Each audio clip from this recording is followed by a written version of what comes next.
Hello, everyone. This is Eva Nolik-Smith with YogaUOnline, and I am super excited to be here today with Judyth Weaver, founder of the Somatic Reclaiming Technique.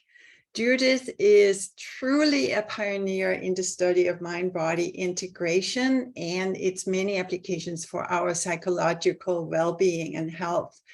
And she studied somatics, I think, Judyth, before there even was a name for it, and has a rich history of studying with leaders in the somatic integration movement, including Eva Reich, the daughter of William Reich. Judyth is certified in a long range of rich tradition, including Reichian therapy, somatic experiencing, biodynamic craniosacral therapy, and she is a teacher of Tai Chi, Chuan, and a senior teacher of the Rosen method and sensory awareness.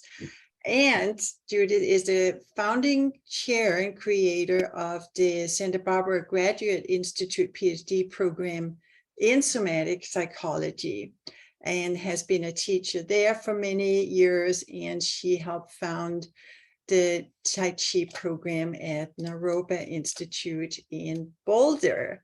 So Judyth, what a wonderful list of great accomplishments you packed into one lifetime here.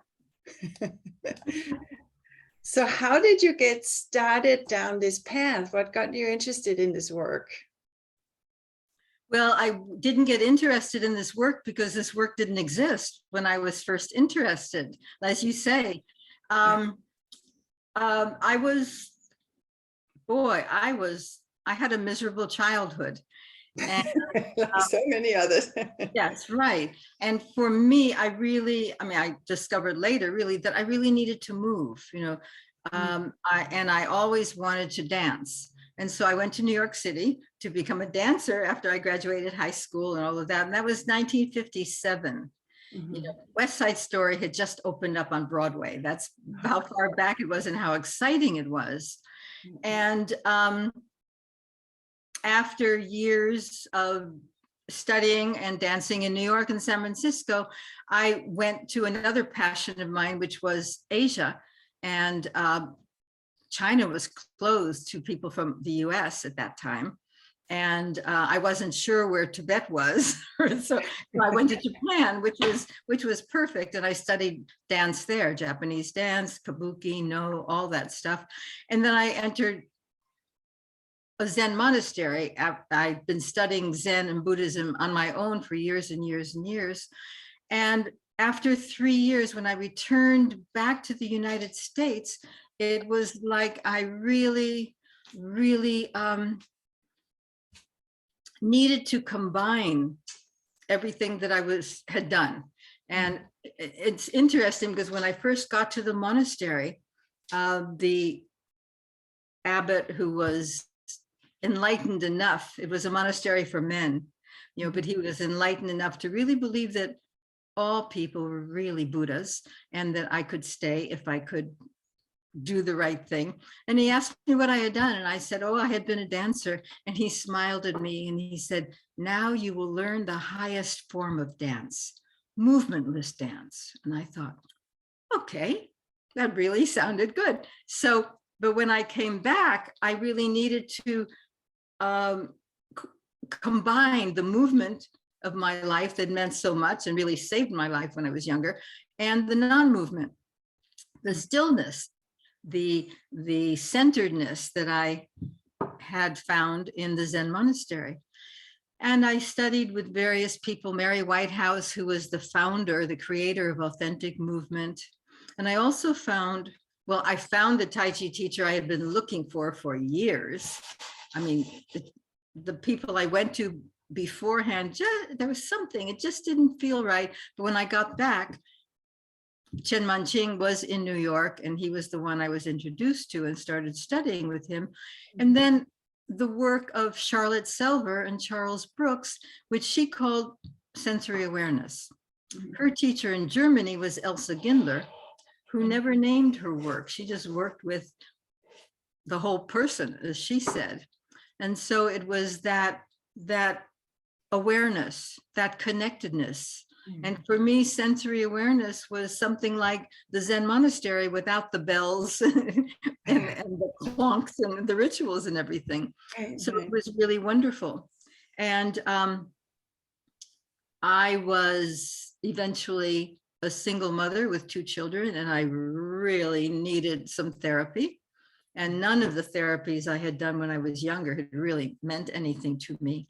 But this person at the clinic that I went to said, I've been studying a new kind of therapy, a different kind of therapy, maybe he said, and I'd like to try it on you. It has to do with the body. And I remember thinking, well, body, then it couldn't be all that bad. So I said yes. And what he had been studying was Reichian therapy. And I did eventually feel that something was happening. It was doing something, and I wanted to learn more about it. So I started studying it. It was just to learn, how does this work? You know, this is really great. I wasn't thinking of becoming an anything. I just really wanted to know more about what was happening. But Wilhelm Reich's writings and the new parts of paying attention, you know, working with breath and movement and muscular armor and all of that stuff, which Freud certainly didn't have, and so many others did not have, was really very, very meaningful to me. Then, as you said, meeting his daughter, Eva Reich, who was carrying on his work, we really hit it off, you might say. So we talked a lot, and I studied with her, and that was 1985, 84, 85 when I first met her. Yeah. And wasn't Elsa Gindler also connected to Wilhelm Reich? Well, actually, that's so interesting. No and yes. They never met. They never met. But how did Reich even get this thought? Everybody else, you know, Freud didn't, I've read that he didn't like making eye contact with people, which is why he had his patients lie on a couch and he sat behind them. And you know that the psychoanalysts of that day would joke about how they would fall asleep with their clients being there, and they'd wake up and the money would be on the desk and the client would be gone. But Wilhelm Reich, mainly his second wife, after he divorced Annie Pink, he had 2 women, 2 girls, children with him. Elsa Lindeberg was a student of Gindler's. And they were in Berlin, and then they had to escape, and finally they were in Oslo. And she had studied with Gindler. Reich had suggested that she go and study with another student of Gindler who was there, and they were good friends. But in an interview of this Claire Fenikel, Otto Fenikel's wife, she said that after a while, after several months of Elsa Lindeberg doing more of the Gindler work, it was, people talked about how Reich was having his patients come to their sessions in loose clothing. Oh, interesting. Yeah, really, isn't it?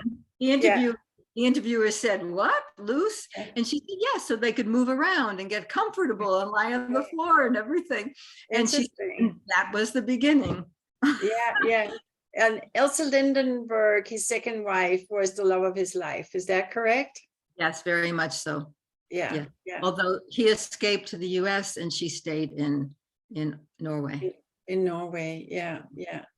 And so she was basically a source of his inspiration for a lot of the somatic work that he later integrated.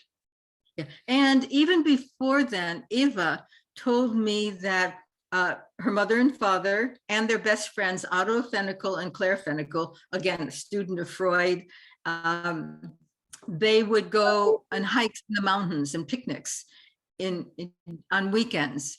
And Reich was always saying, "Now tell me, what is it that you do?" You know, he just couldn't understand, because Claire brought Otto to Gindler's classes. And he continued working with her. His migraine headaches left, and he studied with her for a while. So Freud was interested, but Eva and others say it is Elsa Lindeberg who really, clicked the button. Very interesting. And then what was the principles of Elsa Lindenberg's work, and before her, the woman she had studied with, Gindler? Gindler. Well, so interesting. Gindler had studied with Kalimeyer, who was, and what they called it in Germany was, in English, beautiful movement or gymnastics. Beautiful gymnastics. And it was sort of like calisthenics. And it was teaching people how to move in this way. And Gindler was very young. When she was 24, I think she was diagnosed with something, and we think it was tuberculosis, but basically her doctor told her to go to one of those spas or something in Switzerland in the mountains to rest and clear out her lungs. And she was poor, she couldn't afford to do that. So she thought, well, maybe I can heal myself. So she became a vegetarian. She went home to her family, and she became very quiet. She really wanted to feel what was happening. And I'm told that she said she felt that she could rest her diseased lung and just work with the other one. And a year later, when she was back in Berlin and went to her doctor and he examined her, she was fine. The disease was gone. Her lungs were healthy, and he called it a miracle. But it changed her life so much that she didn't want to teach people how to move anymore. She wanted to help them find their way of movement. And that was the beginning of this more sensitive awareness work that she never really named, but influenced so many people, so many. The wife of Fritz Perls studied with Gindler. Fritz Perls studied with Charlotte Selvert in New York when he arrived there. And so it has influenced so many people. It's just amazing and wonderful. Yeah. But she never named it. These are big names in psychology, both Reich and Pearl, big trendsetters, trailblazers, but you never hear about the women behind them. Yes. Isn't that is so important. And that's where his daughter came in so importantly. But Erich Fromm was a big fan of Charlotte Selvert, and he's the one that sent Fritz Perls to work with her. And there's so many people. And then when somebody called, I was told that somebody called Alan Watts one day. You know who he is, the popularizer of Zen. Buddhist, and he said to Alan Watts, he said, I just met someone who does what you talk about. And to Watts, to his credit, he actually went and studied with Charlotte Selvert. Interesting. Yeah. And then he introduced her to the new founded Esalen. And she was the first experiential workshop at Esalen in 1963. Oh, wow. And then people just flocked. I mean, so many people. Right. Been influenced by the work. So of course, everyone listening in are mostly yoga practitioners and yoga teachers. So they all want to know, okay, well, what is the magic here? What are some of the foundational principles in this work? So I wanted to just say something when you first introduced me, and thank you for that kind introduction. You use the word technique. There's no technique. What it is just being more aware. And I'm saying that without any insult to anyone, because all of us can be more aware, except those little babies, probably before they start walking or standing. Those little infants, they are aware. And they have to be. I mean, and we unaware them, you might say. We teach them how to do this, and we teach them, and we get them up and standing and walking that they could all do on their own. And there is a famous disciple of Gindler's, Emmy Pickler, who was a pediatrician, who was asked by the government to create orphanages for the children after the war. And she was in Budapest, and she did. And the main rule is don't do anything for those children that they can do for themselves. Yeah, interesting. And yeah. So how do you help foster this awareness? What are some of the... In adults, and it's harder. I mean, children, they're already there. How do I foster it? Anyway, which is why I say it's not a technique. I really don't know what I'm going to do until I connect with the people. And then I probably start with awareness of breathing, since we're all breathing, and can make contact with that easily. Although many people have been taught to breathe, and I know there's so many, really revered yogic practices about, breathing. By the way, I did yoga before I found Tai Chi, but that was so long ago. That was in the 50s. But becoming aware and allowing people to find what it is they need. I mean, just the awareness of, we're talking right now. Do I feel how I'm sitting? Do you feel how you're sitting? Do you feel your own weight? And then if you want to move, how are you going to do that? We don't know, and the brain could tell us certain things, but just the awareness of it, the feeling, okay, what do I do first? Right. A lot of us really don't know, or will do it and not pay attention, but just the experience of whatever it is. And everyone is different, and there is nothing wrong. But if I pay awareness to my breathing, it will probably change. Right. And if I'm calmly aware of it or actively aware of it or anything, it's just, whoa, that is so different. I mean, it's so miraculous, what we have, and how little the average person is aware of it. Right. Yeah. So breath, one important vehicle across so many traditions. Right. Other aspects in this process of enhancing awareness? Well, any movement, and again, there are so many different movements in yoga, and different schools of movement too. So, wow. So, but how are we paying attention, and how much becomes rote, becomes just the ritual or the exercise? And even just raising my hand, I can do it, and not pay attention. And then I can really feel, can I feel the air through which I'm moving?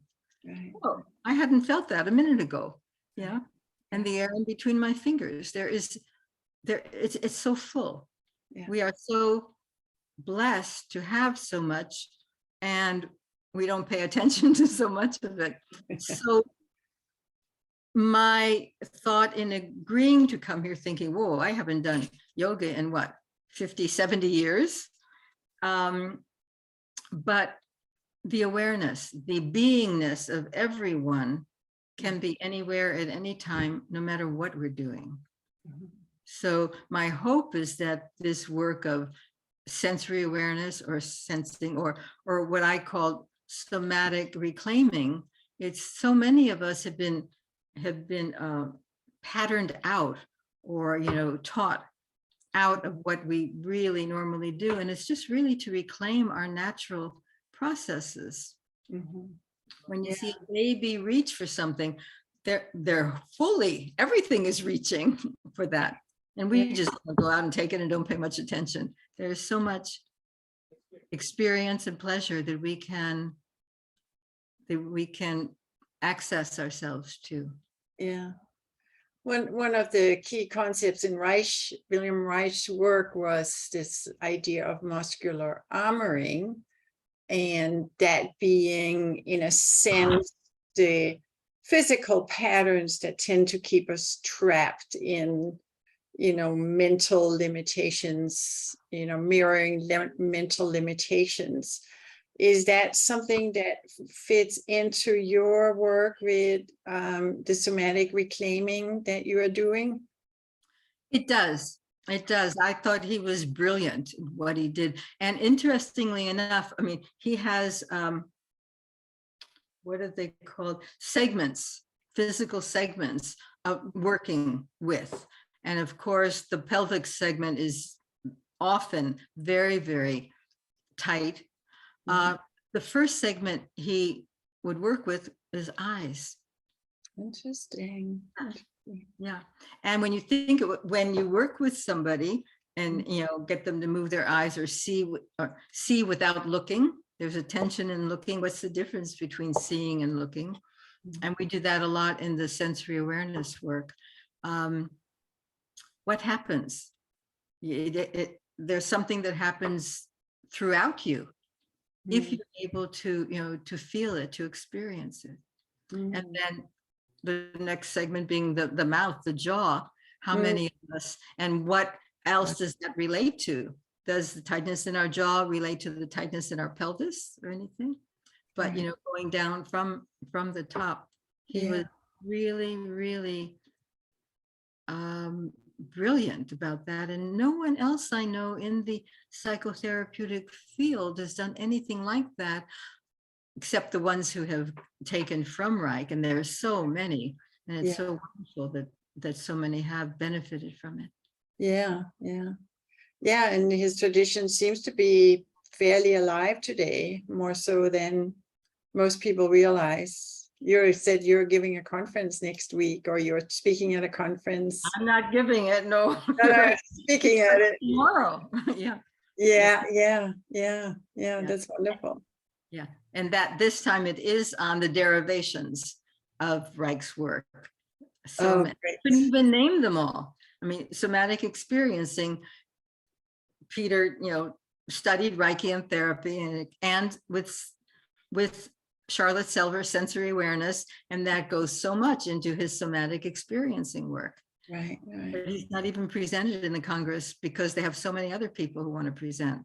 I'm mentioning him because more people know of his work, I think, than many of the others. So to connect, but yeah, it's wonderful. Yeah, it's really great. You, of course, are doing a course for us on your process of somatic reclaiming. And I was just looking it up. You're describing it as a practice of awareness, sensory, structural, and emotional. And then you say the presence of awareness is essential to element of lasting change. Only with awareness and the experiencing of what we're doing and feeling can we have the choice and the ability to change or not change as we so desire. Could you talk about that? What is it about awareness that is so magic that it will foster change? What a question. That's incredible. I know that. Wow, that's wonderful. Thank you for asking. But what's the meaning of life? All right, that too. What is it about awareness? Well, without awareness, where are we? We don't even know where we are. Right. Like that little baby that's been crawling around for so much. When they finally stand, oh my gosh, that's like, that's magnificent. Right. And so much happens to them. They are aware. They have found their balance. Whoa, their front legs come off the ground. Sorry about the plane. For adults, we can't hear it on this side, so. You can't hear it? Oh, great. It's really low. For adults, we're too smart. And we learn things and we do them by rote. Too much in our heads. Too much in our heads, or just let our memory do it for us. Even yoga practices. I have to admit that when I do Tai Chi, sometimes it's, oh, where have I been? My body continued doing it, but was I fully there? And I have to admit that sometimes I haven't been. It feels good, the movement and everything, but I haven't been really with it.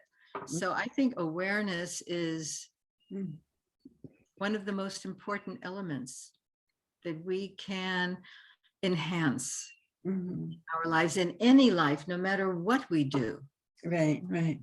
So similar to what also in more modern terms is referred to as mindfulness, a degree of that, but you have more elements to it.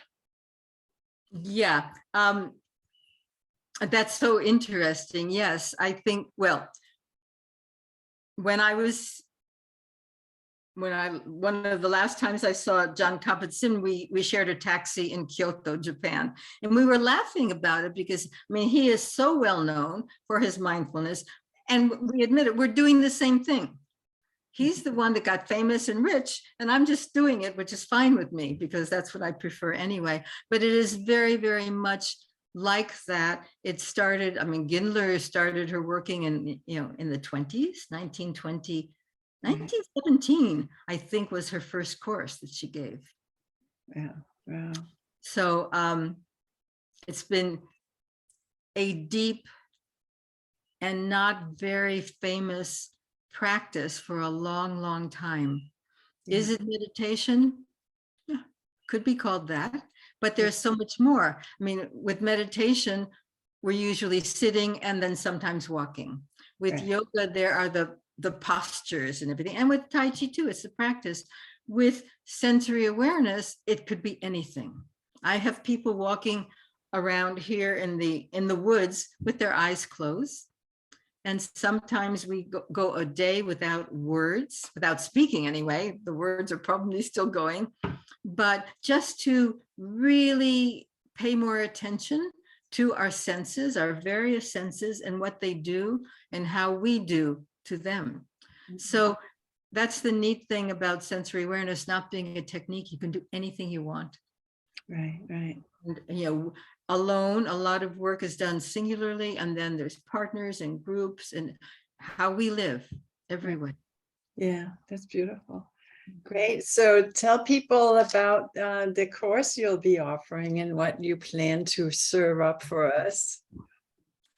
Oh boy. Well, since I really don't, I'm sure I will have some plans as we get closer.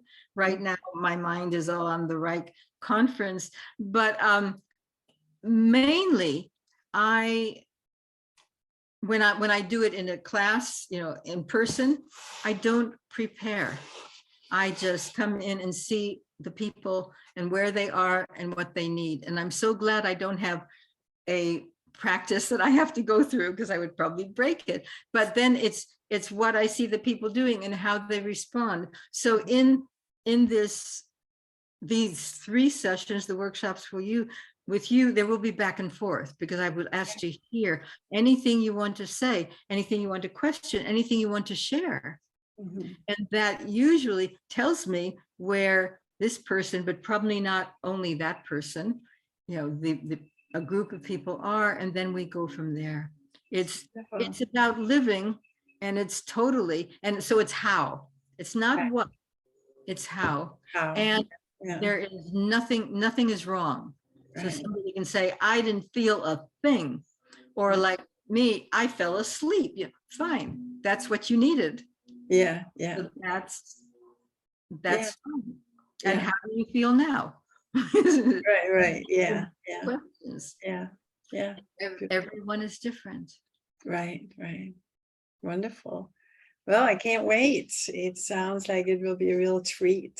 And thanks so much for sharing all of these, wonderful tidbits of somatic history that most people are not aware of. It's so wonderful to see this long chain of, luminaries in this field, and how this is, in a sense, the thread that's weaving them together. Yes. Yeah, wonderful. Well, thank you so much for joining us today, Judyth. Thank And you for inviting me and for these very, very enlightened questions. I really appreciate your yeah, and I can't wait to see you for the course. Thank you very much. I look forward to it too. All right, take care. Bye-bye. Bye. Bye.